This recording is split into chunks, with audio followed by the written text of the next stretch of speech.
안녕하세요. 오늘은 그 한자가 만들어진 원리, 또 변천 과정, 또 필기 순서, 또 부수 이런 것 등에 대해서 좀 알아보도록 하겠습니다. 우선 한자가 만들어진 그 원리에 대해서는 우리가 통상 육서라고 얘기를 하는데 이 육서에는 상형문자, 지사문자, 해의문자, 평성문자, 전주문자, 가차문자가 6가지가 있습니다. 처음에 모든 글자의 처음은 상형문자입니다. 상형문자라는 것은 사물의 모양을 본뜬 것이고 지사문자라는 것은 사물의 모양을 나타낼 수 없는 개념을 점이나 선이나 부호로 나타내는 글자입니다. 해의 글자라는 것은 이미 만들어진 글자를 합친 글자입니다.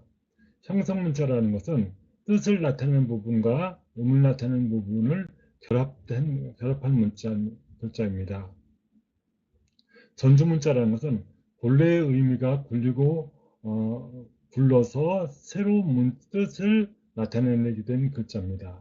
가차문자라는 것은 뜻과 상관없이 음만 빌어 쓴 글자입니다. 여기서 상형문자를 보게 되면 위에서 잘 보시겠지만 눈목자 같은 어, 나무목자, 나무목자나 눈목자는 이렇게 쓰죠. 눈의 형상을 그대로 나타내서 그려놓은 겁니다. 나무목자는 나무의 지표면에서 나무 줄기와 뿌리가 있고 그 다음에 줄기가 있고 이와 같은 것을 나타내고요. 날일자 같은 경우는 해의 모습을 그대로 상영하는 거죠. 그 다음에 말맞자는 말의 모양을 그대로 나타내려고 본떠서 만든 문자입니다. 그 다음에 마음심이라는 것은 우리의 그 몸에 있는 심장을 표현한 것이죠. 이렇게 가장 처음에 만들어질 때는 상형 문자로 만들어졌습니다. 상형 문자를 만들다 보니까 이렇게 하나하나 그리기가 힘을 들고 또한 이그 상형 문자로 표시할 수 없는 부분이 있지 않습니까? 그것을 이제 지사문자, 그것을 표현하기 위해서 지사문자라고 그러는데 사물의 모양을 나타낼 수 없는 개념을 점이나 선이나 부호로 나타내는 글자입니다. 이것을 어, 그 어느 기준점을 놓고 기준점에서 위에 부분에 표시하고 싶다. 그러면 이렇게 표시를 해서 윗상자라고 표시를 했고요. 어느 기준점에서 아래 부분을 나타내고 왔다. 그렇다면 아래 하자를 쓰게 되는 것입니다. 나무 목자에서도 그 많이 볼 수 있는 부분이 있죠. 나는 이것을 나무 끝부분을 나타내고 싶다. 그래서 여기서 하나 선을 딱 긋게 되면 끝 말자가 되지 않습니까? 이와 같이 어, 글자의 모양을 나타낼 수 없는 것을 갖다가 점이나 선이나 부호로 나타내는 글자를 갖다가 지사문자라고 합니다. 그래서 한자가 실질적으로 이루어진 것은 상형문자와 지사문자가 두 개가 합해져서 대부분 이루어집니다. 그런데 이것만 가지고서는 의사소통하는데 한계가 있지 않습니까? 이 한계가 있는 것을 갖다가 어떻게 극복할 수 있겠느냐? 현재 있는 글자 가지고 활용할 수 있는 방법은 뭐가 없겠느냐? 그래서 만들어낸 것이 글자와 글자를 합치면 되지 않을까? 그래서 이미 만들어진 글자를 합쳐서 글자를 만들어내게 됐습니다. 예를 들어서 날일자에다가 날을 해는 밝지 않습니까? 밝은데 밤에도 밝게 해주는 것이 뭐가 있습니까? 달이 있지 않습니까? 달자를 딱 넣어서 밝을 명이라고 하자. 그 다음에 나무가 하나 한 그루 있는데 이것은 나무인데 여기서 나무가 많다는 표시를 할 때 숲을 이루었다고 하자. 두 개를 모으면 숲을 이루었다고 하자. 그래서 숲을림자가 되는 겁니다. 그래서 나무를 갖다가 세 개로 연달아 표시하면 어떻게 되겠습니까? 이것은 숲을 삼자가 됐죠. 그러면 우리가 흔히 쓰고 있는 그 글자 중에서 이런 글자가 있지 않습니까? 이렇게 해서 쌍날철이라고 그러지 않습니까? 풀이 하나가 나면 하나 싹이라고 하고 이것이 두 개가 생기면 뭐라고 합니까? 우리는 풀초라고 하죠. 만약에 세 개가 붙으면 뭐라고 합니까? 세 개가 붙으면 그 이 풀해라고 합니다. 아주 많다는 거죠. 그러면 하나가 더 붙어서 그 네 개가 붙으면 뭐라고 그럴까요? 어그러질 망이라고 합니다. 우리가 흔히 쓰는 풀초자를 표현할 때 이렇게 쓰지 않습니까? 이렇게 쓰는데 요의 위에 부분이 풀초가 두 개가 붙은 것을 압축시켜서 간단하게 쓴 표현입니다. 이와 같이 그 해의 문자라는 것은 이미 만든 글자를 합쳐 만든 글자이고요. 이것만 가지고도 또 부족하더라. 또 지방마다 다 다르지 않습니까? 생각하는 바가 다르고 표현하는 바가 다르거든요. 이것을 갖다가 어떻게 하면 좀 표현할 수 있을까? 아, 그 하나는 뜻을 나타내는 부분을 하고 또 하나는 음을 나타내는 부분을 갖다가 결합하면 어떻게 했느냐 이렇게 생각을 한 것입니다. 예를 들어 보자면 뭐 마을 촌자 같은 경우 나무가 있다. 뭐 사람이 사는 곳은 다 나무가 있듯이 뭐 나무가 있고 거기에 그 손을 표시하는 마디촌자가 있다. 이랬을 때 이 나무가 있는 곳에서 이 마디촌자라는 것은 헤아릴 촌자도 되고 또 그 확률도 되고 또 내 마음도 되고 또 혹은 그 손마디도 되지 않습니까? 이러한 것을 표현할 때 우리는 사람들이 여러 사람이 모여서 사는 곳에 나무가 있으므로 이것을 마을이라고 하자. 그래서 마을촌이라고 했습니다. 이 마을에는 나무가 있다라는 것을 의미해서 이것의 뜻을 의미했고, 그 다음에 그 마디촌자는 음을 빌려왔다는 것이죠. 이래서 이것을 갖다가 형성문자라고 합니다. 이게 물을 청자, 물을 청자는 받을 청자라고도 하는데, 이와 같이 말씀 원변을 그, 쓰고 말을 하는데 어떤 말을 하느냐. 여기에 그 풀 청자를 붙여서 이렇게 풀 청자를 붙여서 무언가 물어보는 거, 무언가 부탁하는 거. 내가 말을 해서 상대방한테 부탁하거나 부탁해서 받아들이는 거. 요것을 갖다가 우리는 물을 청자라고 하자. 근데 여기에 성자는 소리 요소로 쓰였고 말씀은 말을 했다는 것 자체니까 이것은 뜻을 나타내는 것입니다. 이와 같이 형성문자로 되는 것이 사실 뭐 87%가 한자의 87%가 다 이 형성문자라고 하는데 제가 보기에는 이 형성문자나 해의문자나 또 혹은 지사문자나 상형문자나 다 뜻을 갖추고 있지 않는 형성문자는 없다고 보여집니다. 어떤 문자를 갖다 놔도 마찬가지입니다. 그 다음에 세월이 지나다 보니까 이 원래 쓰이던 문자에서 자꾸만 사용하다 보니까 이것이 뜻이 달라지고 새로운 의미를 부여하게 되는 겁니다. 또 몰랐던 것이 새로 만들어지기도 하게 됩니다. 이걸 갖다 이제 전주문자라고 그러는데요. 여기 그 풍류학자지 않습니까? 여자는 풍류학자인데 그 풍류학자를 보면 이와 같이 신백제를 써서 이게 그 북처럼 타악기를 의미하는 거고요. 그 다음에 이제 실사를 써서 우선 이제 현악기, 그 검은고나 저기 첼로나 그 바이올린이나 이러한 모든 것, 가야금에 이런 것을 갖다가 그 현악기가 있더라. 이 현악기와 타악기를 만들 때는 반드시 그 밑에 나무가 들어가더라. 나무로 받침을 하더라. 이래서 이것이 풍류학자입니다. 풍류학자인데 요것이 세월이 지나다 보니까 이 그 풍류를 노래를 듣고 장구나 북이나 검은고 가야금을 치다 보니까 흥이 돋더라 이겁니다. 그래서 이걸 갖다가 우리 즐거울 낙자로 쓰자. 그래서 즐거울 낙자로 변화가 되었습니다.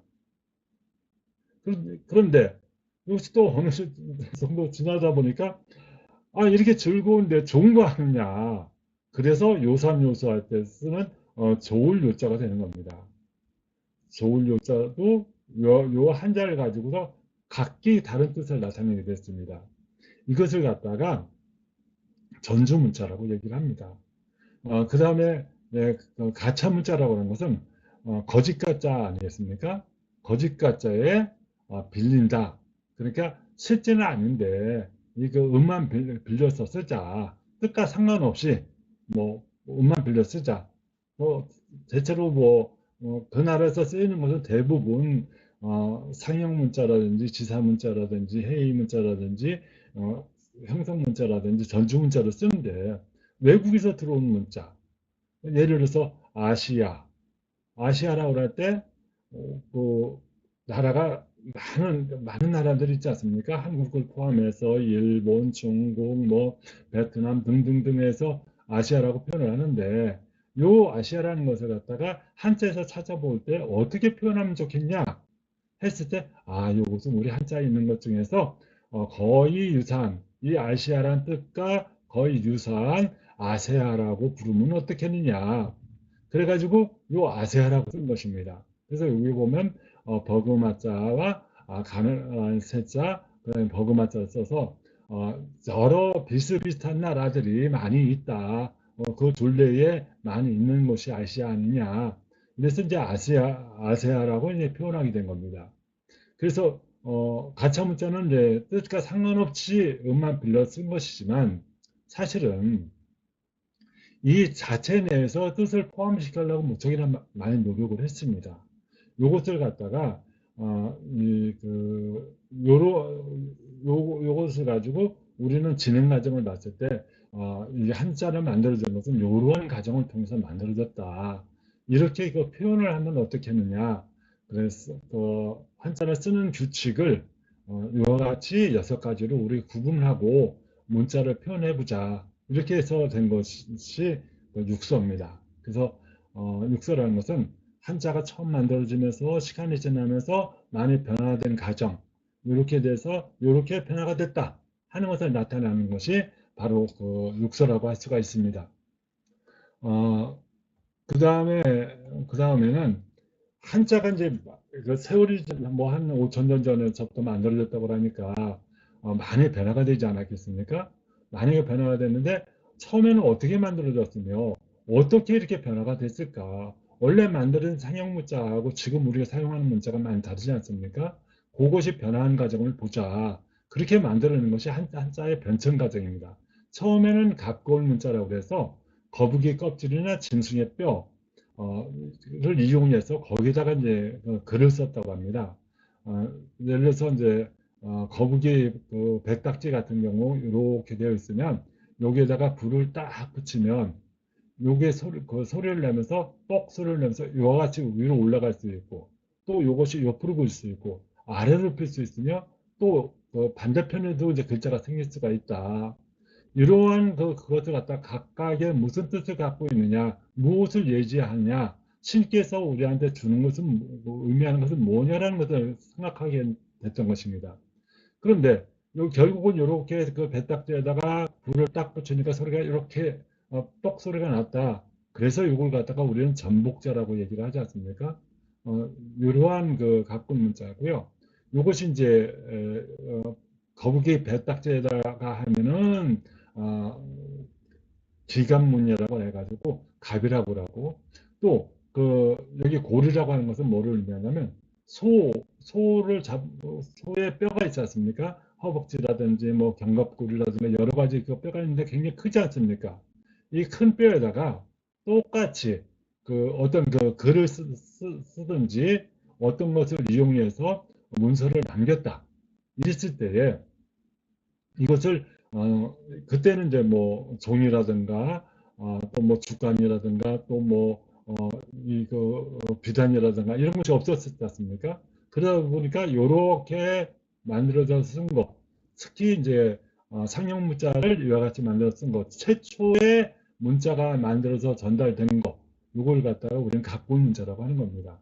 그래서 갑골문은 지금도 계속해서 뭐 이게 무슨 뜻이다, 무슨 뜻이다라고 연구를 하고 있는 중입니다만은 우리가 이제 사용하다 보면 흔히 이것은 갑골문은 이랬는데 지금은 어떻게 쓰고 있다라고 얘기하는 경우가 많이 있습니다.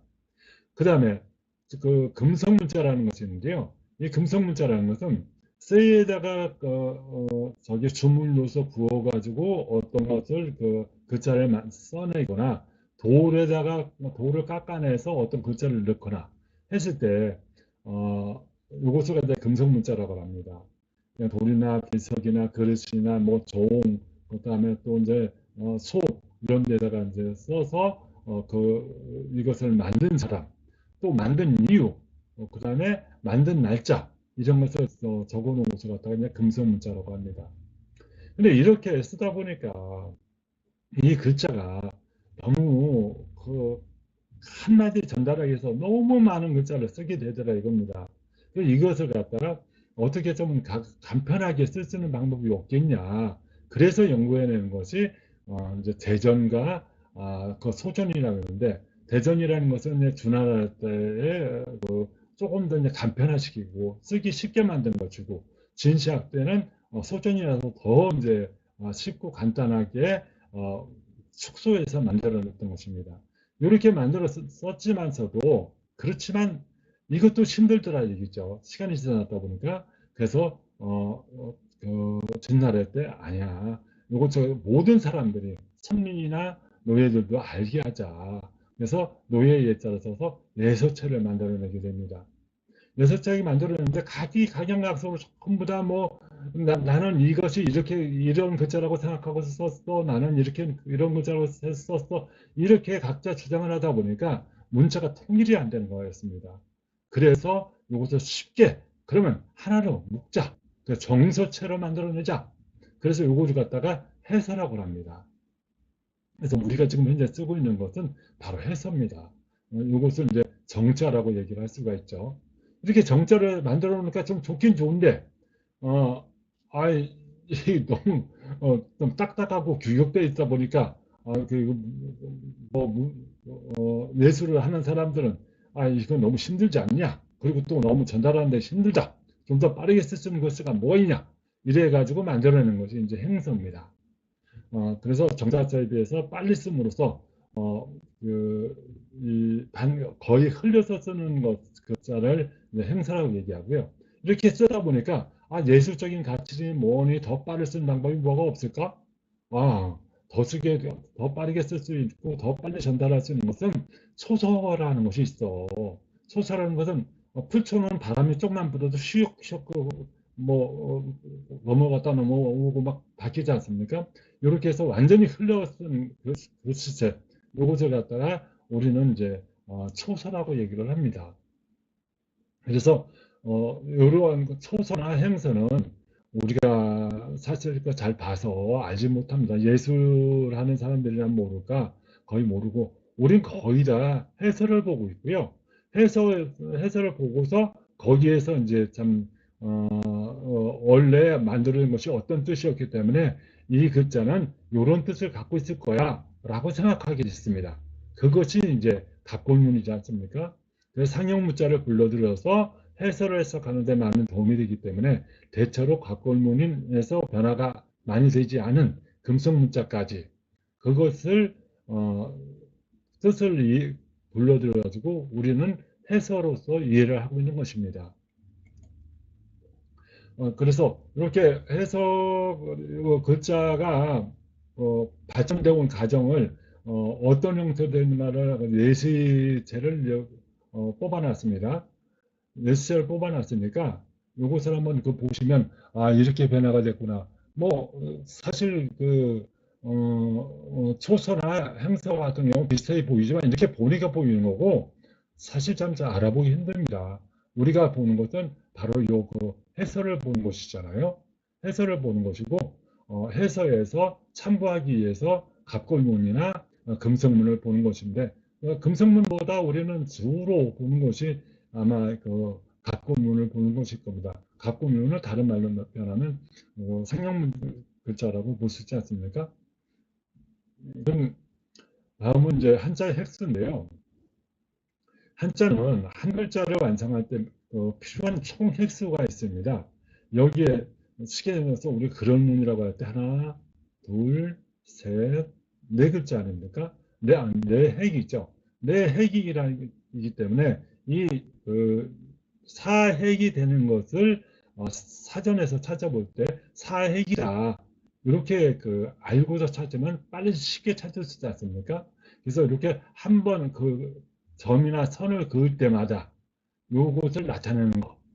요것이 바로 핵이라고 하는 겁니다. 요것이 사핵이다 그러면 사핵수로 해서 찾아보면 되는 거고요. 그 다음에 이제 한자를 쓰는 순서가 있는데 한자를 쓰는 순서대로 쓰면 빠르면서 맵시 있는 글자를 쓰기 위한 것이라고 합니다. 그래서 기준이 있는데 기준은 다른 것이 아니고요. 자에서 우로 쓴다. 또 위에서 아래로 쓴다. 우리가 이제 통상 하고 있는 생활에 밀접한 것들입니다. 그래서 가로액과 세로액이 교차될 때는 가로액을 먼저 쓰고 세로액을 나중에 쓴다. 이런 것인데 한번 보겠습니다. 왼쪽에서 오른쪽으로 쓴다고 하는 것은 뭘 의미하냐면 내천자를 쓸 때에 하나, 둘, 셋 이런 식으로 쓴다는 거죠. 자에서 우로 쓴다는 것입니다. 바깥 외자도 전역 속자를 쓸 때 이렇게 삐침을 쓰고 점을 찍고 그 다음에 자에서 우로 쓴다. 이건 이제 바깥 외자가 되지 않습니까? 이런 식으로 왼쪽에서 오른쪽으로 씁니다. 두 번째는 위에서 아래로 쓴다. 3이라는 숫자를 표시해서는 위에서 하나, 중간 아랫부분 이렇게 쓰지 않습니까? 장인공자를 쓸 때 위에 하나, 밑에 중간에 아랫부분 쓰듯이 이와 같이 위에서 아래로 쓴다. 그 다음에 가로역과 세로역이 교차될 때는 가로역을 먼저 씁니다. 이제 우리가 지탱한다고 할 때 지탱할 지자 이렇게 쓸 때 이게 십자를 쓸 때 우선 자에서 우로 그 다음에 위에서 자로 그 다음에 이와 같이 삐침, 파임 이렇게 쓰게 되는데요. 이렇게 절사자를 쓸 때도 자에서 우로 행으로 된 것을 먼저 쓰고 위에서 아래로 동으로 된 것을 나중에 쓰고 그 다음에 밑에 있는 하나 일자를 쓰게 되고 그 다음에 말리초자를 쓸 때도 자에서 우로 위에서 아래로 그 다음에 점을 찍지 않습니까? 이런 식으로 쓴다는 것이고요. 삐침과 파임이라는 것은 뭐냐면 이와 같이 우측에서 위에서 좌측 아랫부분을 내는 것을 삐침이라고 하고요. 좌측 위에서 우측 아래로 내는 것을 파임이라고 합니다. 사람인 자를 쓸 때 이렇게 먼저 쓰는 것을 삐침이라고 하고 이렇게 되는 것을 갖다가 파임이라고 합니다. 그런 문자도 마찬가지죠.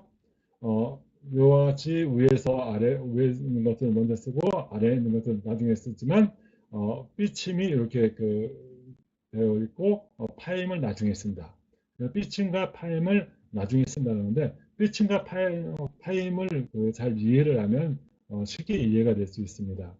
그 다음에 형태의 글자는 가운데 부분을 먼저 쓰고 이제 형태가 같은 글자입니다. 같은 글자를 먼저 쓰고 왼쪽 오른쪽의 순서대로 쓴다라고 하는 것입니다. 예를 들어서 작은술자 같은 경우나 써보면 갈고리 글자를 먼저 쓰고 좌측에 쓰고 우측에 쓴다. 그러면 작은술자가 되는 거고 물술자는 위에 갈고리 글자를 쓰고 그 다음에 좌측에 있는 부분을 쓰고 나중에 우측에 있는 부분을 쓴다. 그래서 이것이 좌우가 같은 글자가 있을 때는 이렇게 위에서 아래로는 내리는 글자를 먼저 쓴다는 것입니다. 그 다음에 안과 바깥쪽이 있을 때는 바깥쪽을 먼저 쓴다. 예를 들어서 이제 구들고자 아니겠습니까? 구들고자에서 어, 외운담 있자가 외운담이라고 하잖아요. 외운담이라고 하는데 이렇게 몸체가 있는 것을 갖다가 먼저 쓰는데 어떻게 쓰냐면 이렇게 좌측을 먼저 쓰고 그 다음에 우측을 쓰고 그 다음에 내림을 쓰며 그 다음에 어, 옛꽃자는 이렇게 그 좌측에 행을 먼저 쓰고 종을 나중에 쓰며 입구자는 좌측, 우측, 그 다음에 하고 마지막에 이렇게 닫습니다. 이것을 갖다 구두구자라는데 이렇게 바깥에 있는 거, 애온담이라고 하는데 좀 이따 배우겠습니다만 이렇게 쓰는 것을 얘기하는 겁니다. 그 다음에 글자 전체를 꿰뚫는 건 나중에 쓴다. 가운데 종자를 한번 보죠. 하나, 둘, 셋 하고 좌우가 똑같지 않습니까? 그래서 하나 딱 끄음으로써 중앙에 쓸 수 있기 때문에 나중에 쓰는 거고요. 그 다음에 어미 문자를 보면 하나, 둘, 셋, 넷, 다섯. 가운데 행적으로 긋는 것이 나눠주기 때문에 요것을 나중에 쓰게 되는 겁니다. 그 다음에 오른쪽 위에 점은 맨 나중에 찍는다 그랬습니다. 여기 보면 이제 개개원자가 있는데 개개원자는 자에서우로 위에서 자는 그 삐침, 그 다음에 그 파임, 그 다음에 점, 여기에서 찍는 점을 가장 나중에 찍는다는 겁니다. 대신할 때 저도 마찬가지 아닙니까? 좌측에 있는 것을 먼저 쓰고, 그 다음에 주사를 이렇게 쓰는데, 자에서 우로, 위에서 아래로, 그리고 점을 찍을 때는 마지막에 찍는다. 그 다음에 자중에 달릴 줄 쓰는 받침을 먼저 쓰고, 시험시험 가척자는 나중에 쓴다. 이러한 것을 의미하는 것은 어떤 것이 먼저냐 하는 것입니다. 예를 들어서 일어날 기자 같은 경우는 빨리 일어나서 움직인다는 것을 얘기하는 거잖아요. 그래서 움직임이 먼저 일어나는 주된 움직임으로 이와 같이 먼저 쓴다는 겁니다. 이와 같이 받침이 있는데도 불구하고 먼저 쓴다. 그 다음에 몸기자를 쓴다 하는 것이고요. 그 다음에 이제 세울 건자는 이 분율자 아니겠습니까? 붓으로 붓으로 뭐를 쓰는 거잖아요. 붓으로 뭘 일으키는 거잖아요. 그래서 여기에다가 천천히 시험시험 가척자를 써서 세울 건자가 됩니다. 붓으로 이루어지는 것을 의미하는 겁니다. 이와 같이 이제 글씨에 쓰는 순서가 있는 거고요. 어, 그리고 우리가 이게 보면 참 어, 똑같은 뜻인데도 똑같은 그 뜻인데도 쓰는 부위마다 다 다를 수가 있습니다. 이걸 보고 이제 우리가 부수라고 그러지 않습니까? 부수라고 하는 것은 유유상종이라는 말이 있듯이 똑같은 유가 계속 모여 있는 것을 갖다가 부류라고 그래요. 한 부류. 그 다음에 그 중에서 나타내고자 하는 말 이것을 갖다가 머리 숫자를 써서 수랍을 합니다. 그러면 우리 이제 한자에서 사람의 모습을 표현한 것은 참 많이 표현을 했습니다. 다른 동물들은 뭐 하나 둘 정도인데 사람은 엄청나게 많은 의자를 표현했습니다. 서 있는 사람일 때 옆에서 서 있는 사람, 바로 서 있는 사람, 두 발을 벌리고 서 있는 사람 이렇게 큰 대자를 썼죠. 그 다음에 땅 위에 서 있는 사람, 설립자를 썼죠. 그다음 무릎 꿇고 있는 사람 이렇게 병부절자를 썼죠. 언덕 위에 등에서 몸을 웅크리고 있는 사람, 칼로차처럼 썼죠. 앉아 있는 사람, 또는 비수비자를 썼죠. 몸을 구부리고 절을 하는 사람, 일어날 기자를 썼죠. 몸기자를 썼죠. 걸어가는 사람, 천천히 걸어올 치자, 또 시험시험 갈 척자, 이것도 시험시험 갈 척자죠. 이와 같이 쓰고, 아까 보셨지만 뛰어가는 사람, 달아날 주자를 이와 같이 쓰게 됩니다. 이런 글자를 그럼 어디다 놓고 쓰냐, 언제 어떻게 쓰는 것이냐, 여기에도 꼭 이제 어진 사람이 있지 않습니까? 참 사람에 대해서 많이 있는데 이러한 글자를 한번 어떻게 의체했는지 한번 보자는 것입니다. 아까도 말씀드렸지만 부수라고 하는 것은 비슷한 모양이나 비슷한 뜻을 가진 한자 한자 집단 중에서 공통적인 부분에 해당되는 것입니다. 부수는 비슷한 한자 집단 중에서 대표가 되는 글자를 의미하는 것입니다. 즉, 내가 쓰고자 하는 글자를 얘기하는 것입니다.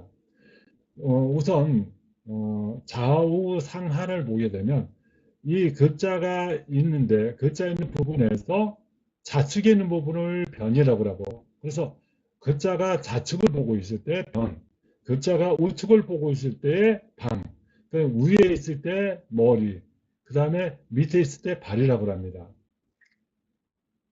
또한 이렇게 돼 있는데 요 그 위에서 아래로 내려오면서 쓰는 글자가 있지 않습니까? 요것을 갖다가 엄이라고 합니다. 그 다음에 이 변에서 발로 내려 쓰는 글자 이런 걸 갖다가 받침이라고 합니다. 그 다음에 아까도 봤지만 이렇게 전체를 에워싼 거 이것을 에운담이라고 합니다. 또 사람 인자나 큰 대자처럼 이 어떤 그 부수를 나눌 수 없는 것 이런 것을 갖다가 재부수라고 합니다. 하나의 글자로 모든 것을 표현했다. 이 재부수를 보면 또 세 조자도 그렇지 않습니까? 세 조자를 쓸 것 같으면 이와 같이 쓰지 않습니까?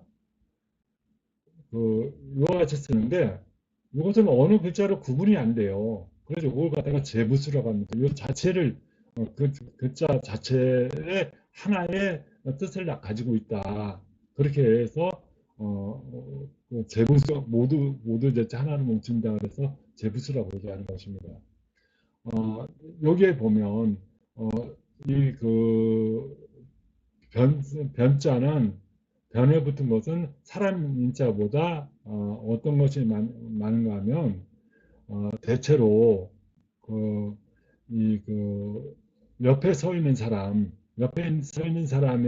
많이 쓰이죠. 남편 할 때도 이렇게 쓰지 않습니까? 어, 이렇게 그 사람 인변이 들어가게 되는 거거든요. 그 다음에 여기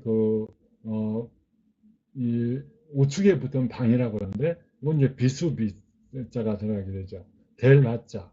델화자라는 것은 요와 같이 좌측에 있었는데 우측에 있는 글자를 바뀐 거잖아요. 그래서 우리가 변화한다, 바뀐다 할 때 이렇게 화자를 쓰는데요.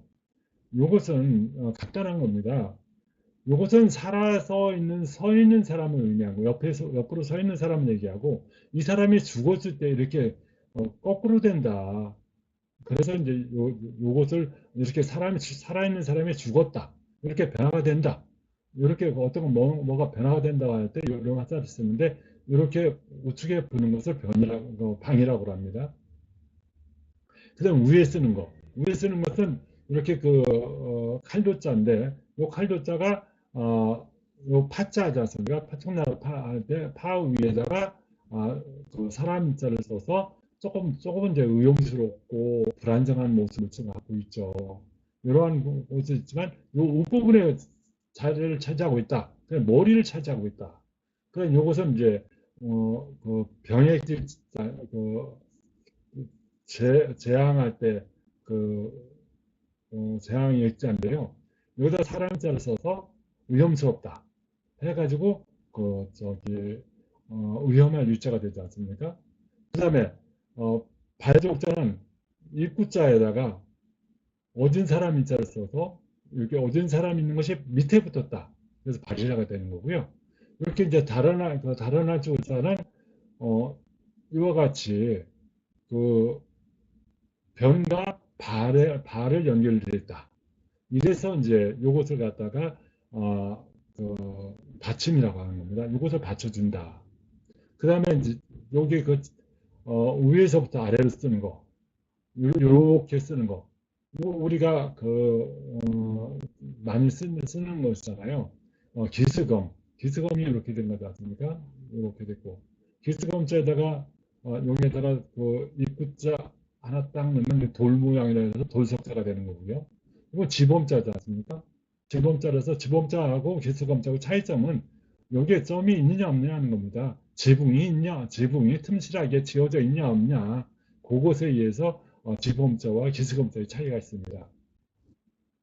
또 이렇게 이제 그 제부술은 큰 데자를 써서 이것은 어떤 글자가 나눠지는 것이 아니다 라는 걸 의미하는 거고, 이게 에올리자는 이렇게 사방을 다 막았다 이렇게 의미를 하는 겁니다.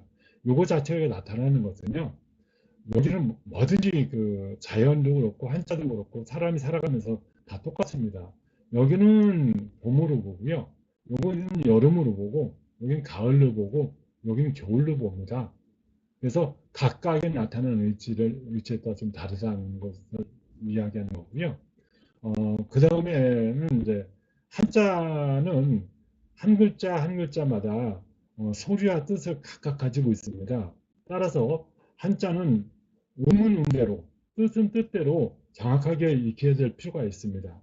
그, 그, 그래서 한자는 표문자와 표의 문자라고 얘기를 하는 것입니다. 어,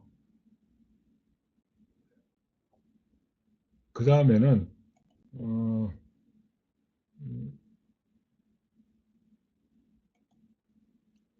그 한자와 한자어는 그 무엇을 의미하는 거냐.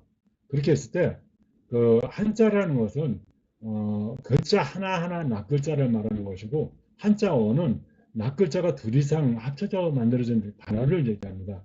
그렇게 한자어는 단어라고 보여야 되고, 한자 한 글자는 한 글자는 하나라고 보는데, 물론 한자 한 글자로도 뜻을 충분히 전달을 합니다. 뜻이 있기 때문에.